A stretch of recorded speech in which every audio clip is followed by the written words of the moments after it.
Eccoci qua, buongiorno a tutti, in ritardo più del solito, chiedo scusa ma insomma abbiamo finito un po' di cose. Allora, notizia dell'ultimo minuto, stanno consegnando in questo momento i pacchi alla Giudecca e a Burano. Voglio ringraziare appunto Venturini e anche Andrea Lotto, responsabile della logistica della Protezione Civile di Venezia, ma anche insomma tutti i volontari, i cittadini che ci stanno aiutando e anche le categorie che ogni tanto ci prestano i barconi per andare in giro. E abbiamo un video con le dichiarazioni, ma insomma ecco, stiamo procedendo con queste consegne.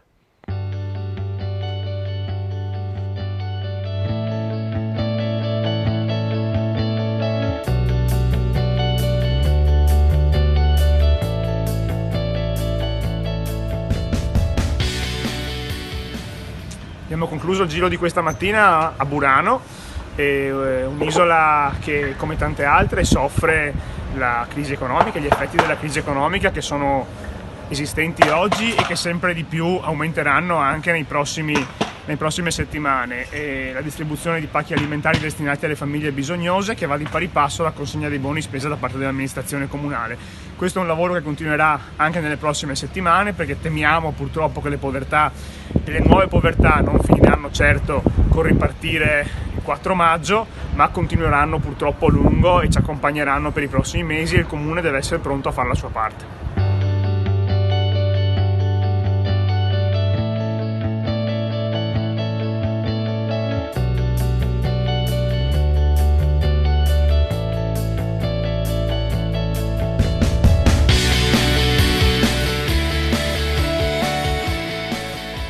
Pacchi, gli scatoloni per i doni alimentari per la gente più bisognosa.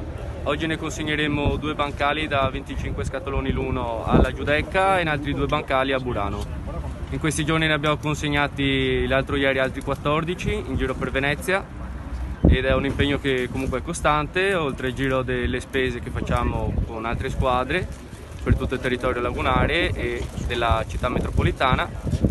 E è dura, ci diamo da fare.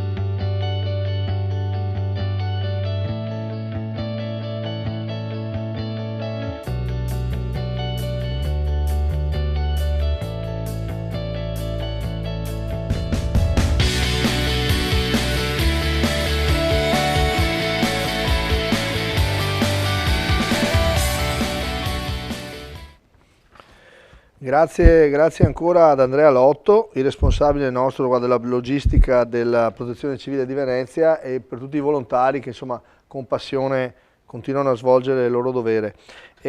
Questa mattina sono stato dal prefetto, ne parlo solo per ringraziarlo per la grande collaborazione che continua a dare alla città.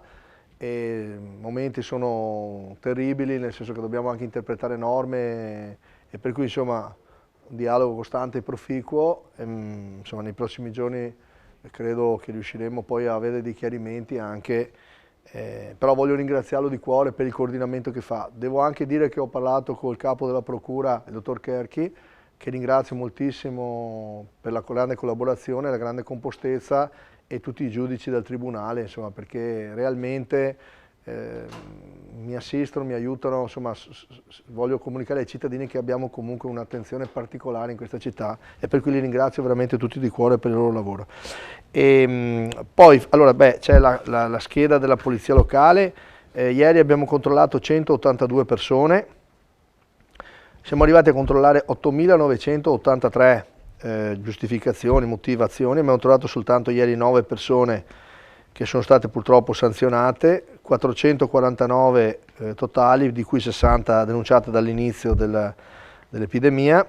Sono state denunciate ieri una persona per altri reati, di questo ovviamente mi dispiaccio meno, per cui dico stiamo continuando a collaborare. Ringrazio sempre Carabinieri, Guardia di Finanza, Polizia e anche la Capitaneria di Porto, perché assieme non si fanno solo i controlli del Covid, ma anche operiamo per mantenere la sicurezza in momenti così delicati. Ieri sono stati controllati 2 esercizi commerciali e sono stati sanzionati perché appunto svolgevano un'attività non autorizzata. Direi che questa è la scheda della polizia. Oggi ho avuto un incontro con le categorie del Lido, voglio ringraziarli, c'è anche un video Insomma, ecco, abbiamo fatto su questi incontri sono tutti quanti in teleconferenza. Voglio ringraziarli perché abbiamo discusso di spiagge. L'idea è quella di, abbiamo chiesto, ovviamente è tutto condizionato ai decreti del Presidente del Consiglio dei Ministri, lo dico prima in antefatto. Oggi la situazione è che fino al 3 compreso, 3 maggio compreso, le persone devono restare a casa, a oggi, questa è la direttiva. Noi ci stiamo preparando, almeno per quanto riguarda Venezia Spiagge, per essere pronti a un'eventuale apertura il 4, tant'è che abbiamo prorogato le prenotazioni fino al 30 aprile. Abbiamo chiesto a tutti quanti i vari soggetti, c'erano i vari concessionari delle spiagge, di spazi di spiaggia, ma poi c'erano anche alcuni albergatori e rappresentanti o comunque diretti responsabili di chioschi o bar, insomma parlo sempre del Lido, della spiaggia del Lido. L'idea è quella di fare un percorso di valorizzazione e utilizzare insomma comunque questa emergenza sanitaria anche per dare sicurezza e maggiore anche pulizia e ordine alla spiaggia. Abbiamo chiesto a ogni operatore di presentare un progetto al Comune in questi giorni, in maniera tale che già la prossima settimana, a cavallo tra il 25 e il 1 maggio, riusciamo a leggere e interpretare insomma, quali potrebbero essere i singoli regolamenti, perché ogni stabilimento balneare al Lido, a differenza diciamo in generale della Costa Veneta, ha delle sue specificità, delle sue tradizioni, delle sue consuetudini, che vogliamo cercare di mantenere il più possibile intatte, ovviamente sempre senza creare problemi alla salute dei cittadini, e dovremo evitare comunque il raggruppamento di persone. Ecco, questo è un po' diciamo, la base del ragionamento. È ovvio che la gente vorrà andare in spiaggia, sono sicuro che tante persone un po' di tutta la nostra città metropolitana, ma probabilmente anche di Padova, di Treviso, di Vicenza, vorranno andare in spiaggia e non andranno lontano, mentre prima magari una volta facevano un viaggio d'estate, insomma la gente si muoveva, qui arrivavano turisti ma anche noi ci muovevamo. Ecco, può darsi, è probabile, si può anche supporre che ci sia una frequentazione maggiore dei nostri luoghi. Ecco, il Lido vorremmo si trovasse preparato per essere in qualche modo uno dei luoghi, una delle mete. C'è anche Jesolo, c'è Punta Sabbioni, c'è Caorle, ci sono tutte le spiagge del Veneto, sono una delle nostre grandi economie. Per quanto riguarda il Lido, con cui oggi abbiamo parlato, abbiamo cercato di creare le condizioni chiare per i clienti perché sappiano come possono operare. Stiamo cercando di capire, poi dovremo aspettare quel decreto di cui stavo parlando per capire se libererà le persone, perché è chiaro che se prorogano la chiusura delle persone è praticamente inutile aprire la spiaggia, ma nel momento in cui lo aprono, magari ce lo dicono il giorno prima, noi ci prepariamo. Per cui sempre detto che dovremo rispettare le norme sanitarie nazionali e regionali. Detto questo, ci stiamo preparando insomma, per essere organizzati e anche per dire qualcosa ai clienti che non sanno se prenotare o no. Anche sulle capanne stiamo cercando di poter insomma, accettare un regolamento del singolo concessionario che preveda anche l'affitto di più persone della capanna, come è stato in passato. L'importante è che durante lo svolgimento della giornata la capanna venga utilizzata da non più di 1 o 2 persone alla volta, in maniera tale da non creare l'assembramento. Però poi nulla vieta che possano essere in molti, in maniera tale da dividono il costo, ad affittare la singola capanna o spogliatoio, perché è chiaro che al Lido c'è una consuetudine diversa che è data dalla localizzazione. Essendo il Lido un'isola, stiamo immaginando dei ferry bot che portino le persone con la bicicletta, possono andare a piedi per avere più capienza.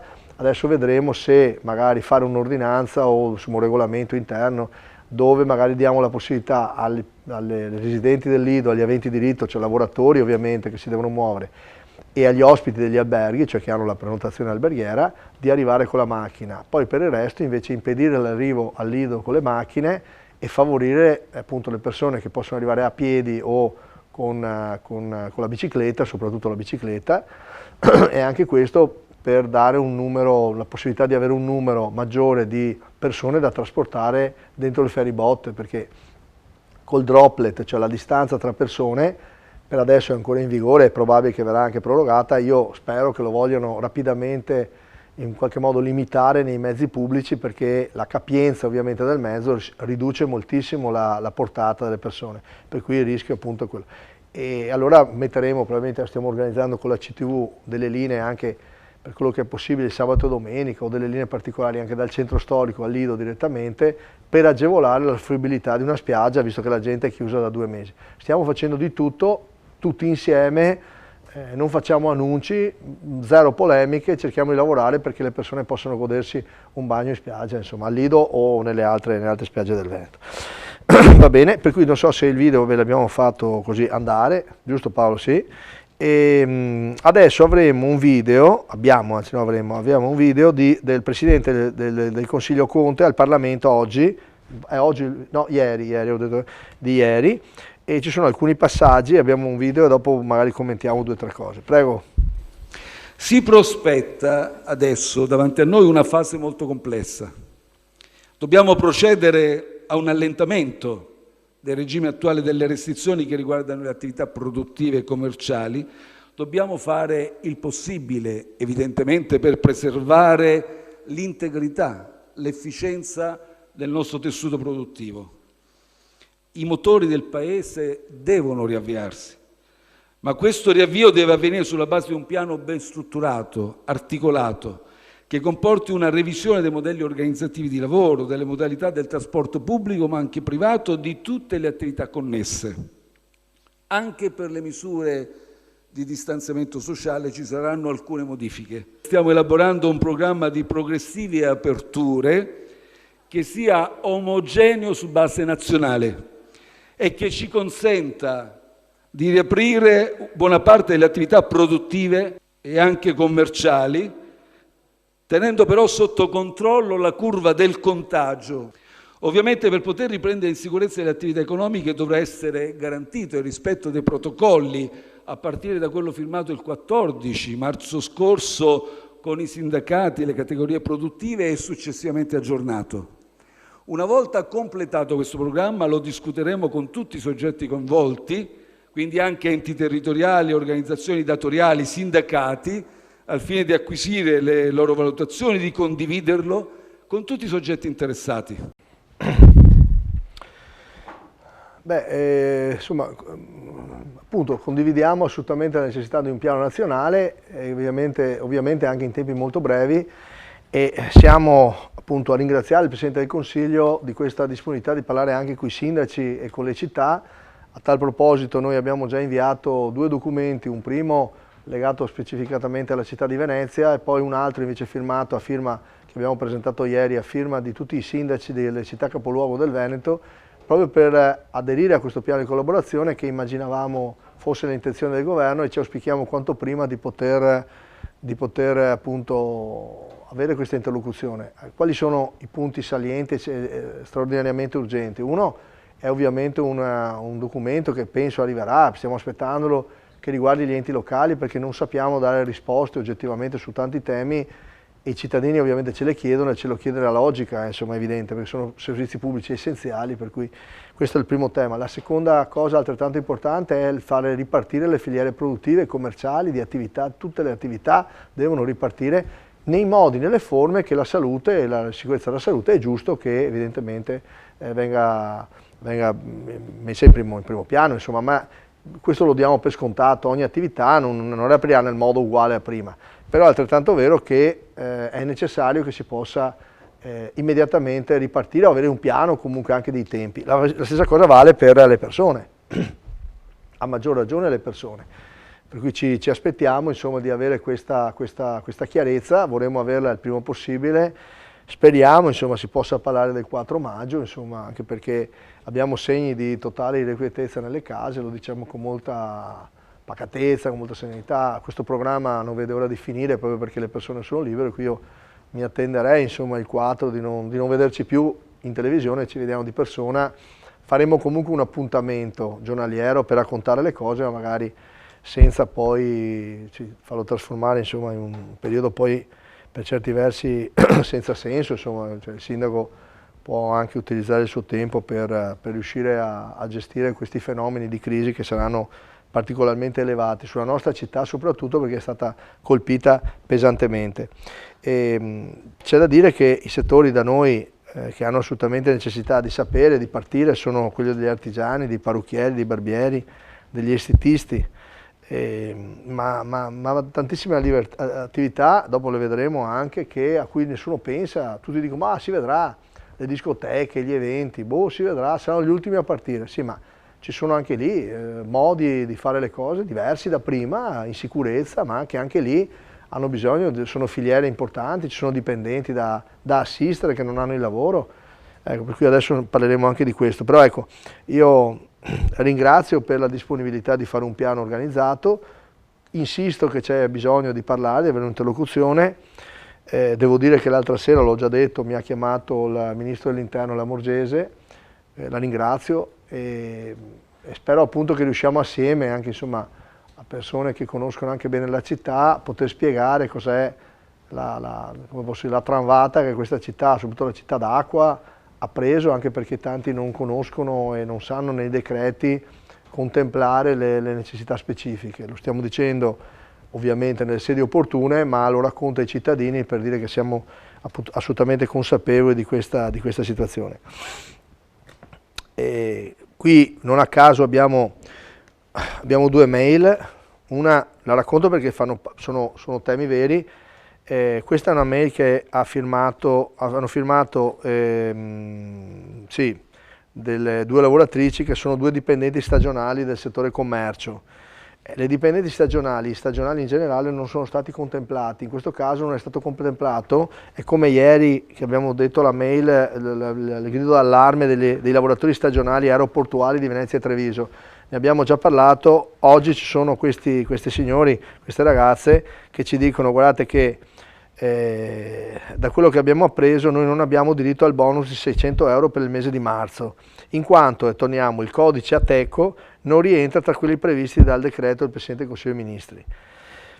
Non abbiamo al momento nessun ammortizzatore sociale e famiglie da mandare avanti, ci stupiamo che nessuno parli di questa categoria esclusa dal bonus e perciò abbiamo pensato di chiedere aiuto a lei.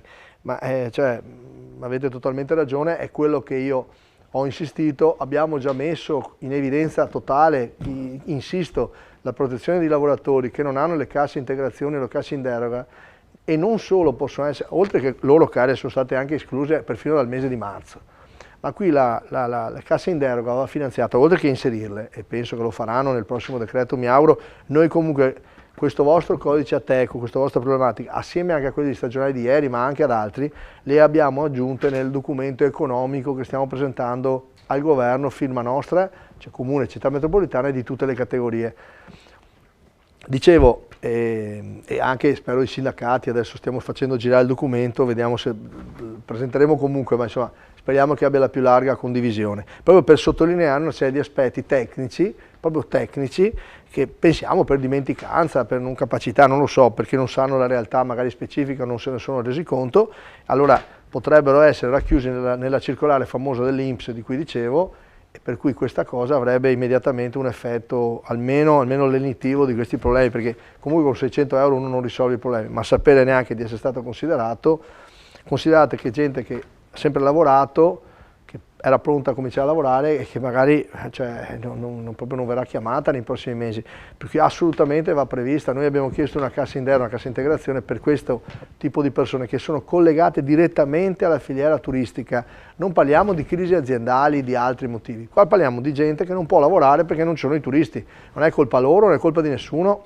ecco, però è evidente che vanno protetti e questi vanno protetti per 12 mesi perché in base al tipo di attività va tenuto un ambito largo, poi se rientrano a lavorare perché vengono chiamati, questi sono i primi che vanno a lavorare, non vivono di 600 euro, che tra l'altro penso che il governo voglia aumentare a 800 da quello che abbiamo sentito. Per cui ecco, lo dico alle due lavoratrici, assolutamente siamo con voi e lo inseriremo, abbiamo già dato a disposizione che venga inserito nel nostro documento di chiarimento. Un'altra mail, io non cito tutte le mail che c'erano, cioè quelle che ci sembrano rilevanti di interessi generali, insomma. Questa è di un'associazione, ci sono una serie di firme che sono appunto, che è tutto il settore degli eventi. Prima ho parlato di eventi, uno pensa solo ai concerti, no, ci sono i servizi congressuali, pranzi di lavoro, cene di gala, feste, compleanni, matrimoni, rinfreschi. È chiaro che oggi uno magari non pensa all'infresco, ma fra un mese, fra 15 giorni bisogna organizzarlo, non è che lo fai così. Se tu blocchi tutto, rinvii sempre di più la ripartenza. E qui hanno firmato, e noi su questo l'abbiamo detto, siamo no d'accordo, d'accordo, hanno firmato agenzie di incoming organizzatori di eventi, associazioni e maison del Carnevale di Venezia, wedding planner, location, alberghi ed eventi, ristorazione e catering, compagnie di navigazione, aziende specializzate, audio, luci, video, tutti quelli che montano impianti di spettacolo, agenzie di spettacolo, allestitori. Allestitori sono quelli che poi montano anche gli stand, non so, alla Biennale per esempio, c'è tutto un lavoro, noleggiatori, fioristi, fotografi, cameraman, artigiani, guide turistiche, detto tantissime volte. Per quanto riguarda Venezia stiamo parlando di tantissime persone, ecco, queste persone ci dicono, cioè, dobbiamo ricominciare. Noi non siamo solo imprenditori, noi abbiamo anche una responsabilità sociale nei confronti dei nostri dipendenti e delle loro famiglie. Questo fa onore a loro, fa onore, questa è l'idea etica dell'impresa. Qua non si tratta di dire stiamo a casa e ci prendiamo i sussidi. Nessuno vuole i sussidi, questi chiedono di poter cominciare di nuovo a riprogrammare la loro attività. Volete tenerli in considerazione? Dobbiamo aspettare che arrivi da qualche parte, cioè ci dicano nel piano articolato che abbiamo sentito siano previste anche queste persone.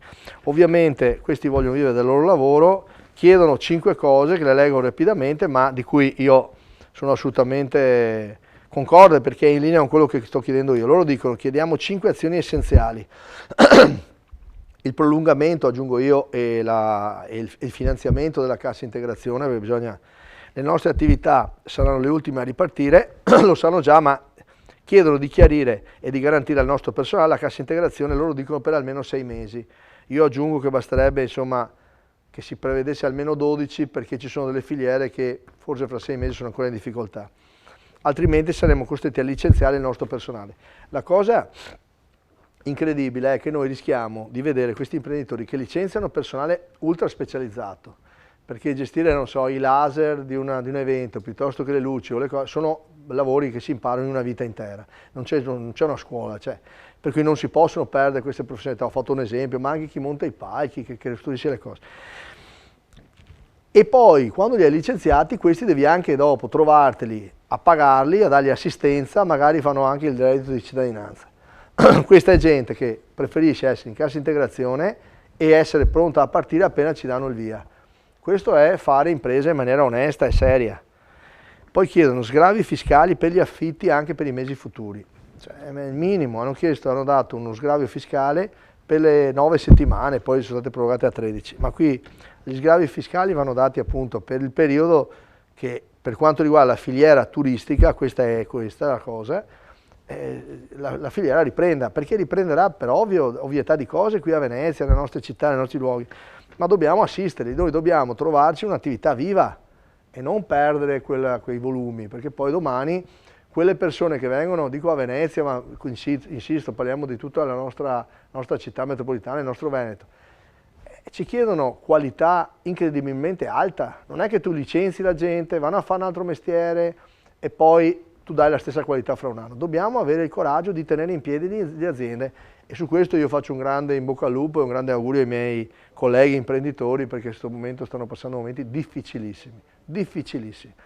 Fa tremare le vene ai polsi pensare che momenti stiano attraversando, pensando alle scadenze, agli impegni, ai clienti che magari non riescono a soddisfare, non sanno che risposte dare.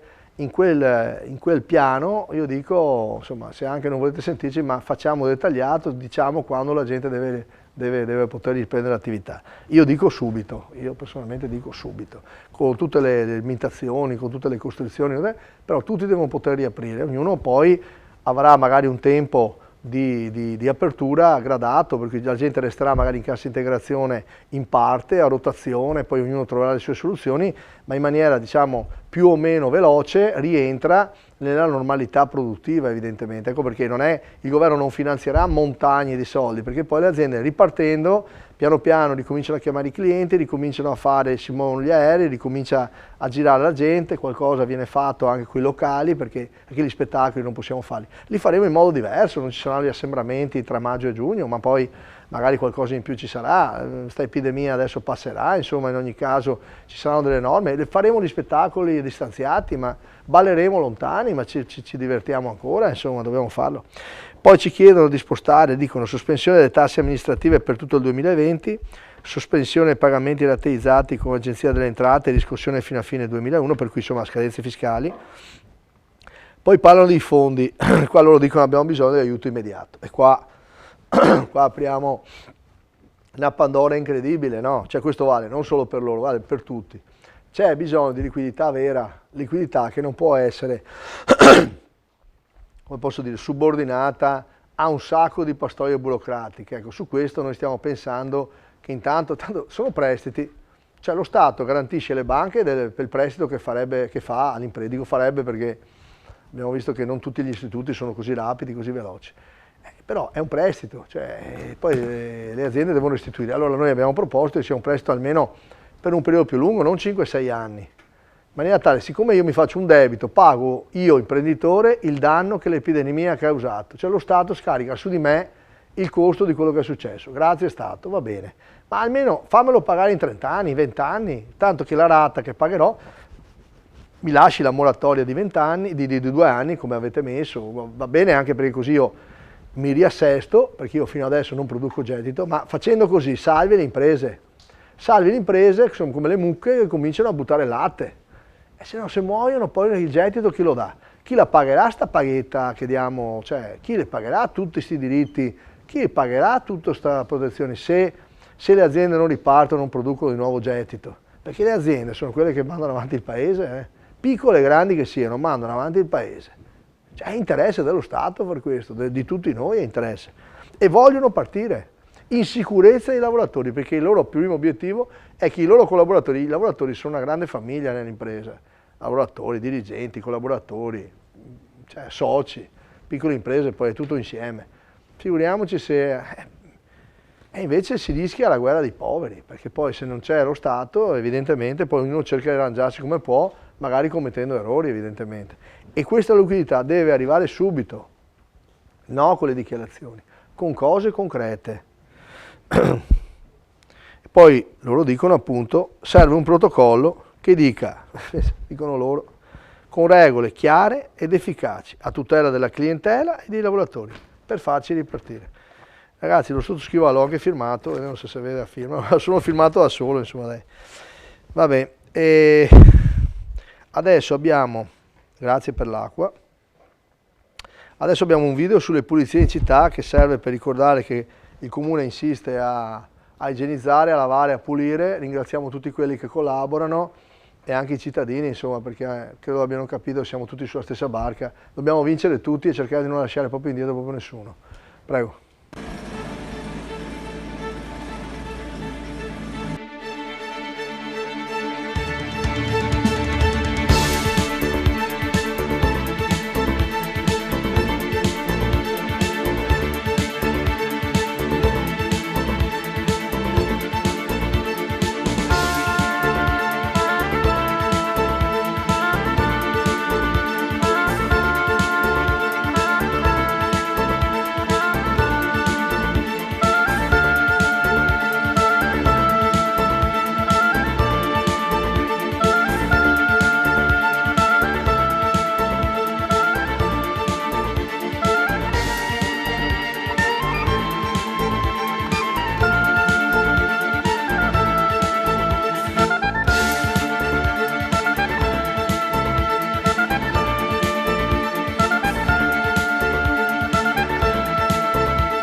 Eccoci qua, siamo pronti? Eccoci qua, perfetto. Va bene, allora ci sono le domande più frequenti adesso e qua c'è una domanda che dice quanti passeggeri possono viaggiare in automobile? Oh, se non fosse vero sembrerebbe una battuta. Ok, e poi dice si può andare in 2 in moto? Allora, in 2 in moto no, non si può andare perché c'è il discorso della distanza. In auto, in burocratese dicono, risposta data al Ministero, le auto non possono essere utilizzate non più da 2 passeggeri, cioè non più di 2 perché c'è la distanza di 1 metro, salvo, perché parlano al contrario, perché lo dico io a voi, salvo quelli che appunto convivono, per cui la vostra famiglia, marito, moglie, 2 figli, potete andare in macchina. Quelli che convivono insieme potete salire sulla stessa macchina. Pensate che novità. Cioè siccome dormite insieme, vivete insieme, potete andare anche in macchina. Grazie, grazie. Comunque è chiaro, in moto solo uno. No, solo uno. In moto solo uno. Salvo che sia convivente. Se è convivente potete andare. Per dire, capito? Cioè sarebbe una liberazione. Questa cosa qua è una cosa, chiaro, nell'autocertificazione si scrive sono io e mia moglie, viviamo insieme e siccome mangiamo insieme potremo andare anche in giro insieme. Posso utilizzare la bicicletta? Siamo arrivati a questo punto. Basta che te gonfi e rode. No dai cazzo, l'uso della bicicletta è consentito per raggiungere la sede di lavoro, il luogo di residenza e i negozi che vendono generi alimentari di prima necessità, i negozi case verti ovviamente, in bicicletta. Andate dove volete, andate in bicicletta, utilizzate le piste ciclabili. Che abbiamo fatto? Costruito centinaia, migliaia, milioni di chilometri in tutta Italia di piste ciclabili. Sono anni che parlate della pista ciclabile, della mobilità lenta. Adesso è il momento, utilizziamo la bicicletta. Si può andare, sì, si può andare in bicicletta, si può andare con attenzione ovviamente, mi raccomando, però si può andare ovviamente con le stesse, per adesso, fino al 3, con le stesse motivazioni che abbiamo avuto fino adesso. Come ti sposti a piedi? Vai, se devi andare a fare la spesa, cose di necessità, devi andare insomma, sui posti che sono ammessi, insomma, a lavorare o tornare a casa, insomma. Questa è una domanda un po' strana. C'è scritto, posso andare ad accudire i cavalli presso il maneggio? Allora, intanto, beato lei che ha i cavalli da accudire al maneggio, però no, no, non si può. No, sul maneggio non può andare perché questo è vietato, perché deve provvedere la struttura dove è alloggiato il cavallo. Non so a quanti siano interessati a questa risposta, però insomma ci sono anche appassionati, insomma, che hanno, questo è appassionato che è proprietario di un cavallo. No, per adesso no, spiace. Poi i rapporti di lavoro di colf, badanti e babysitter possono continuare? Sì, meno male che ce l'avete chiesto, ma sì, non rientrano tra i servizi alla persona oggetto di sospensione e sono sempre continuati, tra l'altro aggiungo. Adesso abbiamo un video sui lavori che stiamo facendo a Castello per le caditoie. Cioè io ho chiesto, quando siamo stati per l'Acqua Grande, ancora insomma, a novembre, ci siamo accorti che appunto c'erano lavori che non venivano fatti da 10 anni. Abbiamo trovato anche, l'ho fatto anche vedere adesso che ci penso, il passaporto americano che scadeva, ci abbiamo anche. Ecco, qui abbiamo fatto il caditoio del viale, abbiamo trovato tutto bloccato, pensate che i pozzetti erano tutti pieni di terra, pozzetto, e poi anche il tubo dentro era pieno di terra e di sassi per 1 metro, 1,5 metri. Ecco, vi faccio vedere i lavori fatti, ringrazio ovviamente l'azienda e tutti i tecnici anche del comune e anche i cittadini che in qualche modo ci hanno aiutato, ci hanno segnalato delle ulteriori cose che stiamo facendo, insomma. Poi più avanti qui c'è, vabbè.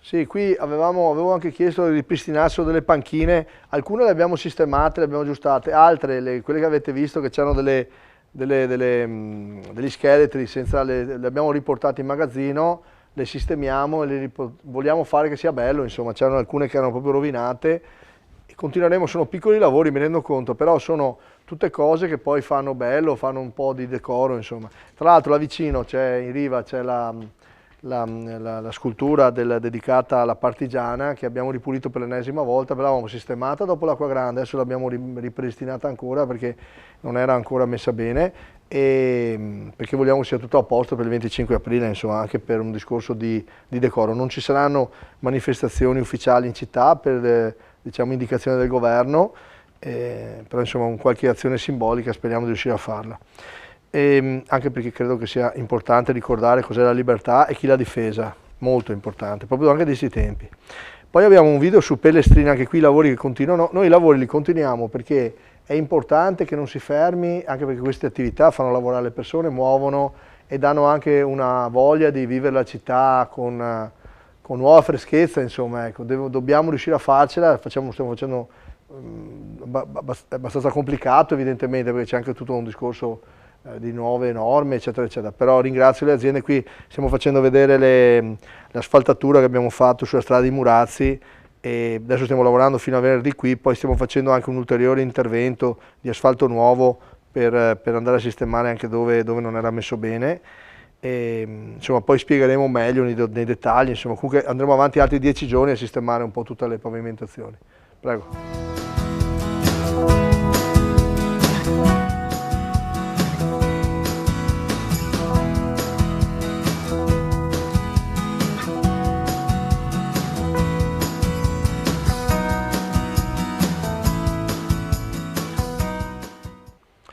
Sì, beh, qui i cittadini che abitano a Pellestrina lo sanno, c'erano delle zone dove veramente abbiamo dovuto scarnificare tutto perché c'erano delle onde anche sui pullman, eccetera. Tra l'altro adesso che arriva anche la bella stagione facciamo l'asfalto col caldo, perché se lo fai col ghiaccio poi si sfregola tutto, insomma. A Lido abbiamo fatto un pezzo dove abbiamo sbagliato, abbiamo rifatto l'asfalto perché è stato fatto non bene, per cui anche la qualità del manufatto è importante, insomma, perché dura di più.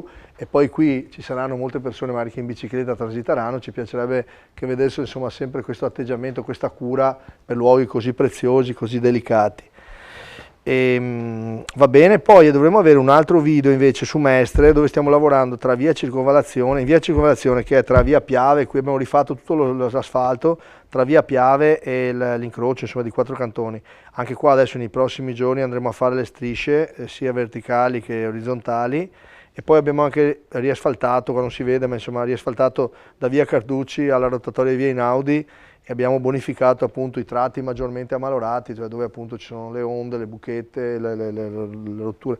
Continuiamo a fare manutenzione in città, volevo farvela vedere, continueremo a rendervi conto insomma di come insomma, gestiamo la città. Ringrazio i lavoratori, ci sono tantissimi cantieri che un po' non sono fermati, tanti stanno ripartendo adesso dopo il coronavirus.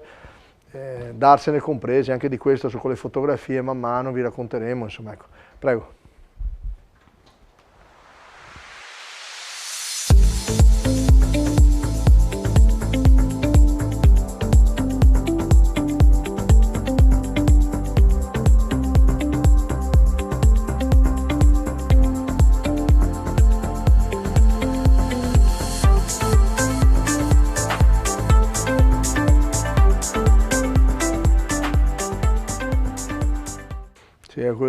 Poi ci sono tutte le nuove segnaletiche orizzontali, questo diventa anche più sicuro per le persone, insomma, ecco, qui siamo davanti all'ospedale, ex ospedale di Mestre, con cui tra l'altro stiamo assolutamente collaborando in tutta l'area con il nuovo proprietario.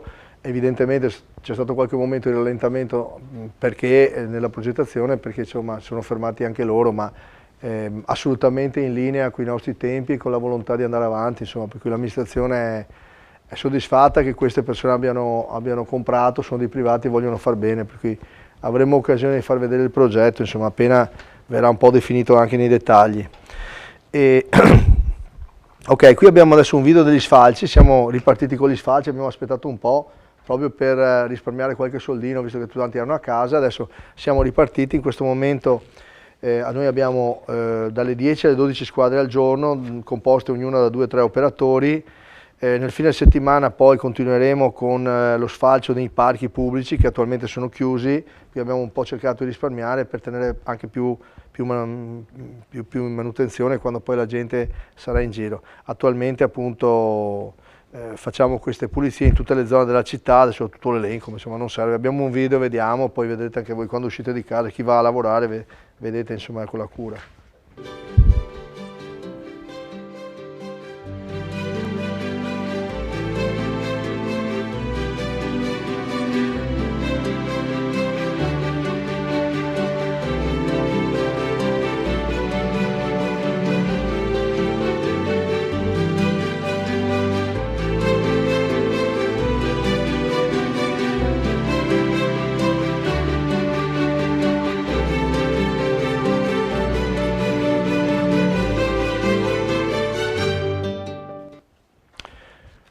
Sì, penso che poi abbiamo messo anche delle aiuole di fiori, insomma, che sono fiorite, peccato che non riusciamo a farle vedere perché la gente è a casa, ma insomma ecco, continuiamo, ringrazio tutte le aziende di sfalciatura, tutti i tecnici che si occupano del verde, ma anche quelli che vanno a portare via tutto, purtroppo dei luoghi, è successo a Marghera che abbiamo dovuto agire, per rimuovere veramente materiale ingombrante e sudicio che faceva veramente una discarica perché la gente non sapeva dove buttare. Chiaramente se li becchiamo li multiamo, ma insomma adesso li puliamo tutto, abbiamo 3 squadre e poi appena possiamo buttiamo giù anche quelle casette che sono delle baracche dove dentro si spaccia, poi dove possiamo facciamo pulizia e continueremo così, non è che il coronavirus ci ferma niente noi. E adesso qua abbiamo la slide aggiornata per l'ecocentro. Come vi dicevo, gli ecocentri saranno aperti da lunedì e da domani si può cominciare a prenotare, da giovedì, da domani. Il numero, eccolo qua, è 811 333. Sono già aperti a lunedì questo, cosa ho detto? Il prossimo settimana, no, mi sono confuso, no, da giovedì scorso è iniziata la prenotazione e da lunedì mattina è aperto.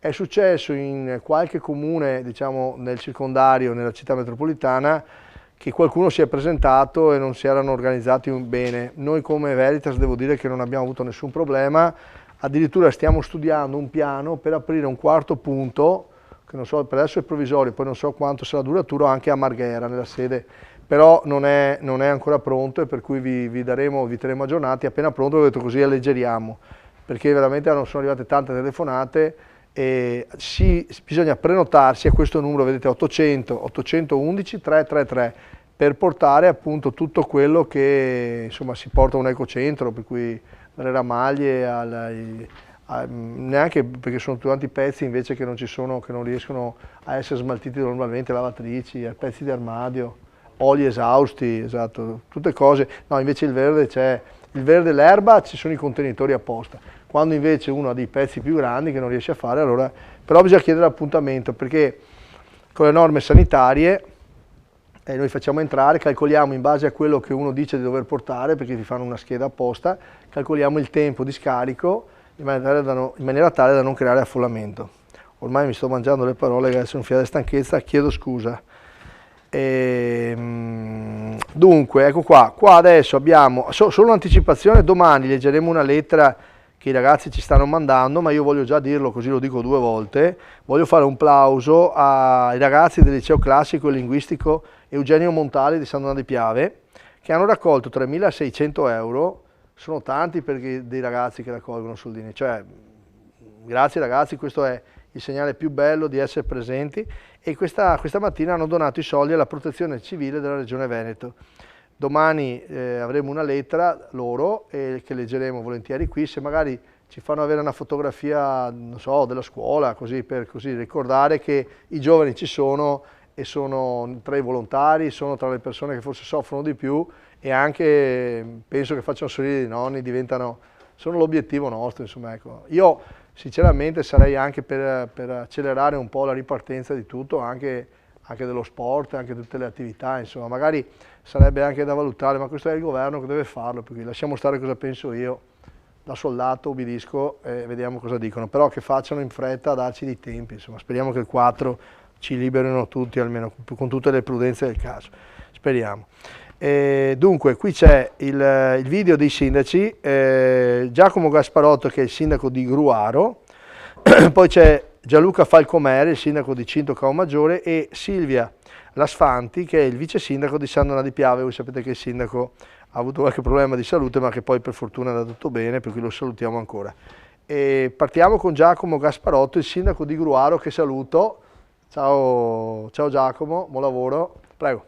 Buongiorno a tutti, allora da Gruaro per dirvi che la situazione per quanto riguarda il Covid-19 va bene, dal punto di vista sanitario la situazione sta migliorando notevolmente, abbiamo distribuito tutte le mascherine a tutti i cittadini anzi anche più di una, quindi da questo punto di vista siamo a posto. Abbiamo sanificato tutte le strade, abbiamo sanificato anche le nostre 2 strutture, la casa di riposo e il CEOD. E si è anche adottato il buono per le famiglie per quanto riguarda la spesa, e si sono distribuiti circa una 25, si è dato una risposta a circa 25 famiglie, e anche in questo devo dire che la situazione sta procedendo. Stiamo distribuendo le 100 spese che la WIN ha donato all'amministrazione, e sotto questi profili va tutto bene. Devo dire che per quanto riguarda, l'ultima cosa, un dato, che a Gruaro dal 1 gennaio al 15 aprile 2019 avevamo avuto 15 morti, quest'anno dal 1 gennaio al 15 aprile 2020 abbiamo avuto 16 morti, quindi la differenza è solo di un decesso in più. Sì, Giacomo qui in questo suo saluto e questo suo anche così racconto di quello che stanno facendo loro a Gruaro, dava un dato, no? Il bilancio dei morti, diceva che il bilancio dei morti dal 1 gennaio al 15 di aprile, per cui un'interfaccia gennaio, febbraio, marzo e 3 mesi e mezzo, e del 2019 allo stesso periodo del 2020, e nel 2020, cioè quest'anno, ha un morto in più, ha solo un morto in più, da 15 a 16. Adesso effettivamente sarebbe un po' da capire, perché è un po' una curiosità sta cosa, adesso magari nel tempo cerchiamo di capire poi, perché anche a noi nel Comune di Venezia risulta in un periodo insomma simile tra l'anno scorso e quest'anno che i morti più o meno si equiparano, cioè non riusciamo bene a capire questa cosa, ma forse stiamo noi leggendo male, magari cercheremo di approfondire più avanti un po', faremo una lettura un po' più adeguata nei raffronti tra i vari anni, la curva della mortalità, perché anche gli anni scorsi morivano delle persone. Siccome siamo stati chiusi in casa 2 mesi, volevo un po' capire, ma è solo una curiosità, fatalità, lui adesso ha ripetuto questa cosa anche a Gruaro, andremo adesso a controllare i numeri, faremo un po' una schedina e cerchiamo di capire nei vari anni come è andata la curva, diciamo, perché sarebbe appunto una cosa un po' strana, un po' curiosa. Vabbè, vediamo, adesso c'è il sindaco Gianluca Falcomè, il sindaco di Cinto Caomaggiore, che saluto, e ascoltiamo che ci racconta cosa hanno fatto loro a Cinto Caomaggiore. Salve a tutti, ci troviamo a Cinto Caomaggiore, saluto il sindaco Prugnaro. Il nostro territorio sta rispondendo bene, il numero di casi positivi nel nostro comune è molto limitato, lo si deve a una attenta informazione della nostra comunità e a una collaborazione intensa con i medici del nostro comune. Ogni volta abbiamo individuato i casi sospetti, li abbiamo isolati, abbiamo dato tutto il comfort necessario perché potessero svolgere la loro quarantena nella maniera più utile e sana possibile, e questo ha dato dei risultati positivi. Poi abbiamo lavorato sui buoni, i soldi che sono arrivati dal governo sono diventati delle risorse, abbiamo fatto sia dei voucher sia dei pacchi alimentari, abbiamo anche sostanzialmente selezionato il tipo di richiedente ottimizzando il risultato atteso, quindi se voleva il pacco davamo il pacco oppure il voucher. Un'altra cosa molto importante che interessa la nostra comunità è la nostra casa di riposo, che è diventata un presidio per tutto il Veneto orientale per trattare i Covid post-acuti. Quindi nella nostra comunità vengono ospitate tutte quelle persone che escono dall'ospedale di Jesolo e qui vengono trattate, curate e rimandate a casa dai propri cari. Buongiorno a tutte e a tutti, sono Silvia Lasfanti, sono la vice sindaca di San Donato di Piave.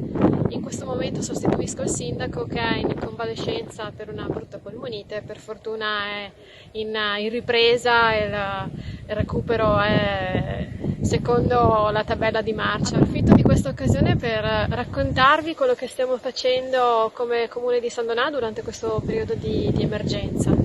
Oltre naturalmente aver dato supporto a tutte le persone che sono positive o in quarantena attraverso il centro operativo per l'emergenza comunale, che ha seguito sia gli aspetti di vita quotidiana come andare a fare la spesa piuttosto che un prelievo in banca o altre necessità che sono state espresse dalle persone con cui manteniamo anche un un filo diretto costante, abbiamo attivato anche i servizi per tutte le altre persone che in questo momento si trovano in difficoltà. Quindi i servizi sociali hanno attivato la consegna dei buoni spesa. L'Emporio Solidale, che è presente qui nel comune, continua con grande dedizione, con grande impegno, la distribuzione delle spese alle persone in situazioni di bisogno. Abbiamo sviluppato anche delle attività nell'ambito culturale, per cui l'Ufficio Cultura si è inventato le mostre virtuali, giusto per non perdere il filo e comunque dare una continuità anche su questo. E sabato festeggeremo il 25 aprile in diretta social con i contributi che arriveranno via web dalle associazioni del territorio. Ok, grazie alla Silvia Lasfanti, vice sindaco di San Donat di Piave. Chiedo scusa dei momenti di debolezza e defiance, ma... E qui abbiamo la slide, ed eccolo qua, della WhatsApp, cioè cosa fate a casa. Se volete mandarci video, racconti, insomma cose che poi resteranno nella memoria di tutti. 366 930 95 92, e oggi facciamo vedere un video di Aurora, la Giudecca, che insomma ha rappresentato la situazione attuale, insomma, tra tristezza e felicità. Vai con Aurora. Ciao a tutti, oggi faccio questo video perché voglio esprimere com'è il mondo, come ora stiamo vivendo noi, le emozioni, la felicità, la tristezza e tutto quanto. Allora, ho fatto questo quadro, come potete vedere. Vedete? Guardate da lontano, ecco. Qui c'è la felicità e qui la tristezza. La tristezza è il cielo, perché in cielo c'è il coronavirus e noi dobbiamo combatterlo. E invece qua c'è la felicità, perché tutti questi puntini siamo noi e che dobbiamo farcela. E qui c'è l'arcobaleno, perché l'arcobaleno andrà tutto bene. E questi qui sono tutti gli angeli che ci proteggono dalla tristezza, che è il coronavirus, che lei va in alto e resterà là sempre, perché c'è l'arcobaleno che ci protegge, che ci dà vita, che ci aiuta. Possiamo farcela, anzi dobbiamo farcela. E questo video è indirizzato anche alle persone che adesso sono ricoverate. Ce la possiamo fare, ce la dobbiamo fare. Mi raccomando, ce la faremo. Ce la faremo, sì. Ciao! Straordinaria. Aurora, sei straordinaria, ce la faremo, sì, la possiamo fare. ci aggiungo pure in Veneto. E adesso abbiamo un video che insomma ci porta indietro nel tempo, non è un video attuale, però insomma lasciate, me lo sono autodedicato perché dico comunque ci ricordiamo quando facevamo casino, non vediamo l'ora di tornare qui, però è bello che ce lo raccontiamo, me lo gusto stasera. Grazie Paolo, grazie anche a Francesco che ci aiutano. Oggi ho detto facciamola vedere perché ci manca tanto, ci manca proprio tanto. Vai.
Grande Reyer, cosa ho avuto che dica?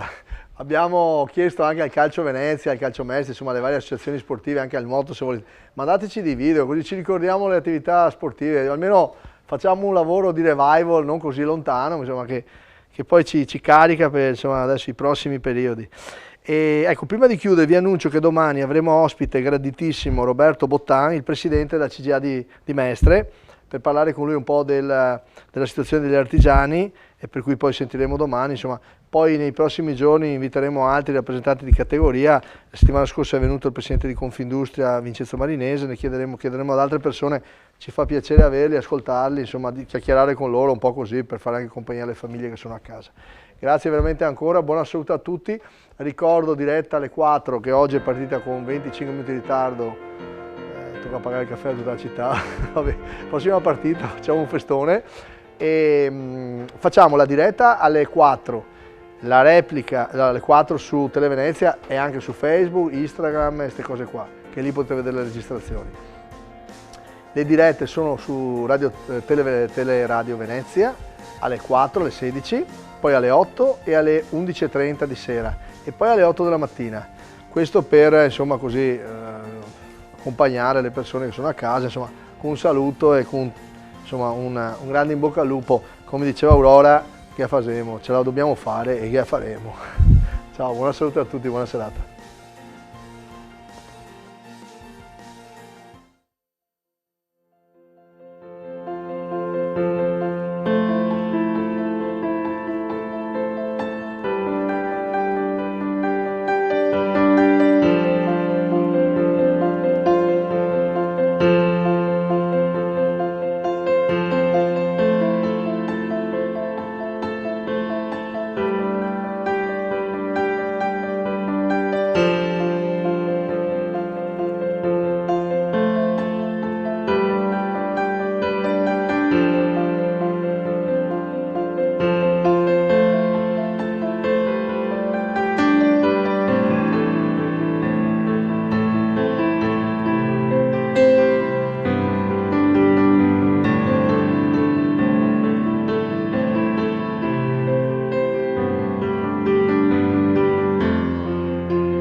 Ogni giorno alle 16 il sindaco di Venezia e area metropolitana Luigi Brugnaro è in diretta su Televenezia, Facebook e sul portale Venezia Radio TV. Gli aggiornamenti, le notizie, le risposte alle domande più frequenti su quanto sta succedendo in tempo di coronavirus. Inviate le vostre domande a andratutobene@comune.venezia.it. La trasmissione televisiva sarà replicata alle 20, alle 23:30 e alle 8 del mattino su Televenezia.